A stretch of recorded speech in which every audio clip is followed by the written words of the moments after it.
Sri Sharda Devi and her Divine Play, Chapter 15, page 232. One day I told him, Brother Niranjan, it is a pity that I cannot now see Sri Ramakrishna, who is my shelter, my only refuge. Niranjan interrupted me, saying, Why, mother is there? Is there any difference between the master and mother? Can you imagine Narayana without Lakshmi? Shiva without Parvati? Rama without Sita? And Krishna without Radha or Rukmini?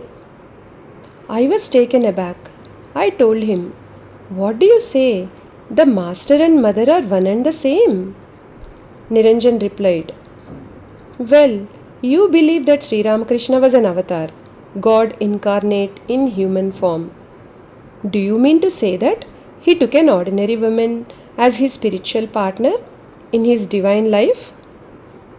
You must remember the words of our master. Brahman and Shakti are one and the same, though in manifestation they appear to us as two. Mother is Shakti, the Shakti of Purna Brahma Ramakrishna. His words cleared my vision, and I at once recognized the Divine Mother, the Mother of the universe, incarnated as Holy Mother for the salvation of mankind. I felt a strong urge to go to Jairam Bati and see our Holy Mother, who alone could wipe away my tears and remove my sorrow over my recent adversities. Niranjan approved of my suggestion and offered to accompany me there. But Balram Basu vehemently opposed this proposal, as he did not like the idea that I should disturb Holy Mother with my worldly problems and miseries. At that time, Swami Vivekananda was away from Calcutta, and the matter was referred to him by Niranjan.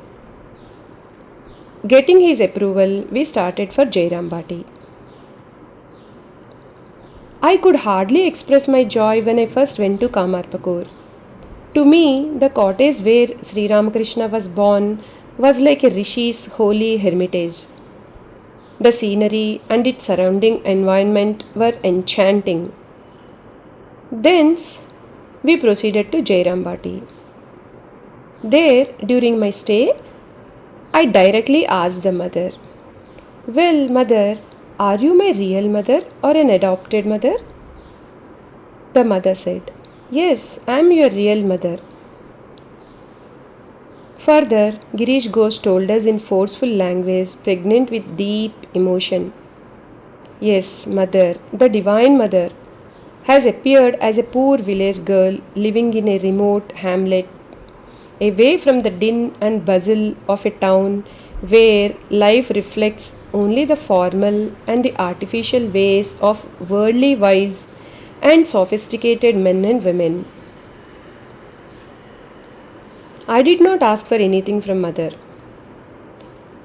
As soon as I went to her, all my sorrow and misery vanished completely, and I felt a supreme serenity of mind which I had never experienced before. Oh, those days were spent in heavenly bliss and joy. One day, at the mother's place at Jairam Bati, a minstrel, Haridas Vairagi of Deshra, came and sang a Bengali song to the accompaniment of a broken violin. A free English rendering of the song is given below. Oh Uma, my darling, what good tidings I hear. People say you are adored in Varanasi as Annapurna. Is it true? Oh Gauri, when I married you to Shiva, he went as a beggar from door to door for a morsel of food. But today, how glad I am to hear. You are now queen of the world, seated by his side, and they call my naked Shiva a madman. How much abuse I had to bear from everyone. Now I hear that doorkeepers guard his palace, and gods like Indra, Chandra, and Yama hardly can see him. Shiva used to live in the Himalayas. Many a day he got his food by begging. Now he rules over Varanasi and is as rich as Kubera. Is it you who have brought him all this good fortune? No doubt, he is very rich now. Else, why should Gauri be so proud? She does not cast her eyes even upon her own children and turns her face away from Radhika. Radhika is the composer of the song. When the minstrel finished singing the song, Girish Ghosh, Swami Niranjanananda, and others could not restrain their tears. The mother too shed tears, as did all her women companions. The song reminded them of Holy Mother's early life when Sri Ramakrishna was often referred to as the mad son-in-law by the people of Jairambati, when her own parents repented giving her in marriage to Sri Ramakrishna and her neighbors pitied her and expressed sorrow at her miserable fate. She did not and could not then protest, and she humbly suffered all those humiliating remarks in silence, though she knew in her innermost heart that her husband was a God intoxicated man far above ordinary people. She tasted divine bliss whenever she came into contact with her husband. She did not go to anybody's house or attended social functions in Jairambati, lest people make humiliating remarks about her husband and blame her for her ill luck.